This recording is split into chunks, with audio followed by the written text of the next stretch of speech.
नमस्कार, आप देख रहे हैं आर्य न्यूज और मैं हूं आपके साथ बुलबुल भारद्वाज और ये हैं आज की दिन भर की 10 बड़ी खबरें। केंद्रीय मंत्री ज्योतिरादित्य सिंधिया की मां माधवी राजे सिंधिया का 15 मई यानी कि सुबह दिल्ली के अखिल भारतीय आयुर्विज्ञान संस्थान एम्स में निधन हो गया। न्यूज एजेंसी पीटीआई के मुताबिक सुबह 9:28 पर उन्होंने अंतिम सांस ली। वे पिछले कुछ दिनों से वेंटिलेटर पर थी। उनका पिछले 3 महीने से एम्स में इलाज किया जा रहा था। वे निमोनिया के साथ साथ सेप्सिस से भी पीड़ित थीं। लोकसभा चुनाव का प्रचार जोरों शोरों से चल रहा है, लेकिन बीच बीच में नेता बड़े बड़े दावे कर रहे हैं। विपक्ष बड़ी संख्या में सीटों से जीतने का दावा कर रहा है, तो वहीं अमित शाह ने भी बड़ा ऐलान कर दिया है। गृह मंत्री अमित शाह ने पश्चिम बंगाल के बनगांव में एक जनसभा के दौरान दावा किया है कि 380 में से प्रधानमंत्री नरेंद्र मोदी 270 सीट लेकर पूर्ण बहुमत प्राप्त कर चुके हैं। अमित शाह ने यह भी कहा कि 4 चरण के मतदान पूरे हो गए हैं। 380 सीटों का चुनाव पूरा हो गया है। बंगाल में 18 सीटों का चुनाव पूरा हो गया है। आज मैं बताकर जाता हूं कि 380 में से पीएम मोदी ने 370 सीट लेकर पूर्ण बहुमत प्राप्त वह कर चुके हैं। असम के मुख्यमंत्री हेमंत बिस्वा शर्मा लोकसभा चुनाव 2024 के लिए देश के कई राज्यों में लोकसभा चुनाव के लिए प्रचार प्रसार कर रहे हैं, लेकिन मंगलवार को दिल्ली में बीजेपी के उम्मीदवारों के लिए प्रचार करते हुए उन्होंने बड़ा ऐलान कर दिया है। हेमंत ने जनता से भारी बहुमत के साथ जिताने की अपील करते हुए कहा कि 400 से ज्यादा सीटें आएंगी तो ज्ञान वापी की जगह पर बाबा विश्वनाथ का भव्य मंदिर बनेगा। जब 300 सीट आई थी तो राम मंदिर बनवाया और अब 400 पार होने के बाद मथुरा की ईदगाह मस्जिद की जगह श्री कृष्ण का भव्य मंदिर बनेगा।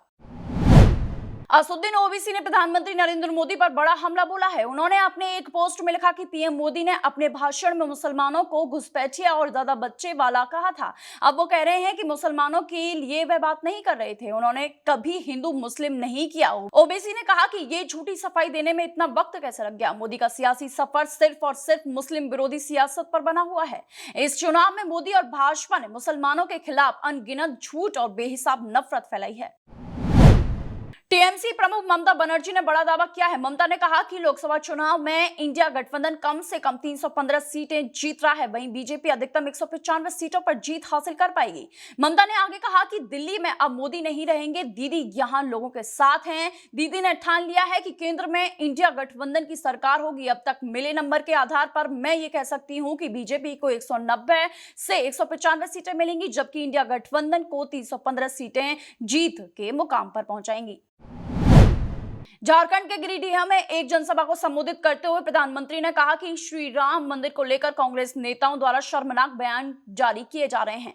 उनके नेता रामलला को एक बार फिर से टेंट में भेजने की साजिश रच रहे हैं और सुप्रीम कोर्ट के फैसले के खिलाफ बात कर रहे हैं। बाबरी मस्जिद ढहाए जाने के बाद रामलला की पुरानी मूर्ति को तबूनुमा ढांचे में रखा गया था। उन्होंने दावा किया कि वे परिसर को फिर से बंद करना चाहते हैं। इसके मद्देनजर रखते हुए उन्होंने लोगों से ऐसी भ्रष्ट ताकतों को हटाने का अनुरोध किया।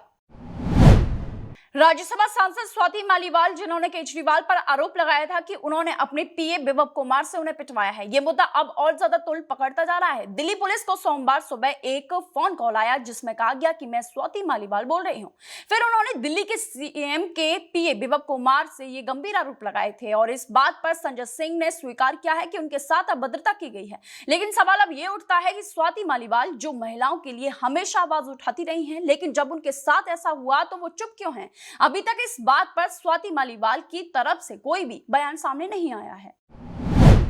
पाकिस्तान मूल के एक मशहूर अमेरिकी उद्योगपति ने कहा है कि प्रधानमंत्री नरेंद्र मोदी एक मजबूत नेता है जिन्होंने भारत को नई ऊंचाइयों पर पहुंचाया है और वे तीसरी बार देश के प्रधानमंत्री बनेंगे। बाल्टीमोर में रहने वाले पाकिस्तानी अमेरिकी कारोबारी साजिद तरार ने कहा कि पीएम मोदी ने न केवल भारत के लिए अच्छे हैं बल्कि क्षेत्र और दुनिया के लिए भी अच्छे हैं। उन्होंने उम्मीद जताई है कि पाकिस्तान को भी उनके जैसा कोई नेता मिलेगा। उन्होंने कहा कि पीएम मोदी एक शानदार नेता है। मैं उम्मीद कर रहा हूं कि मोदी जी पाकिस्तान के साथ संवाद और व्यापार शुरू करेंगे। दिल्ली कैपिटल्स के खिलाफ मुकाबले में लखनऊ सुपर जॉयंट्स की टीम भले ही मैच हार गई हो, लेकिन कप्तान केएल राहुल ने अपने कैच से सभी का दिल जीत लिया है। यहां तक लखनऊ टीम के मालिक संजीव गोयनका भी केएल राहुल के कैच पर खड़े होकर तालियां बजाते हुए नजर आए। केएल राहुल के इस शानदार कैच का वीडियो सोशल मीडिया पर तेजी के साथ वायरल हो रहा है। राखी सावंत के अस्पताल से कुछ तस्वीरें वायरल हो रही हैं जिसमें देखा जा सकता है कि राखी बेहोश लेटी हुई हैं। बताया जा रहा है कि उन्हें दिल से जुड़ी कोई बीमारी है। वहीं दूसरी ओर बजरंगी भाईजान की मुन्नी यानी कि हर्षाली मल्होत्रा का 10वीं का रिजल्ट आ गया है। उन्होंने एक वीडियो के जरिए बताया है कि कैसा रहा उनका 10वीं का रिजल्ट। तो ये थी आज की दिन भर की 10 बड़ी खबरें। देखते रहिए सिर्फ और सिर्फ आर्य न्यूज। नमस्कार।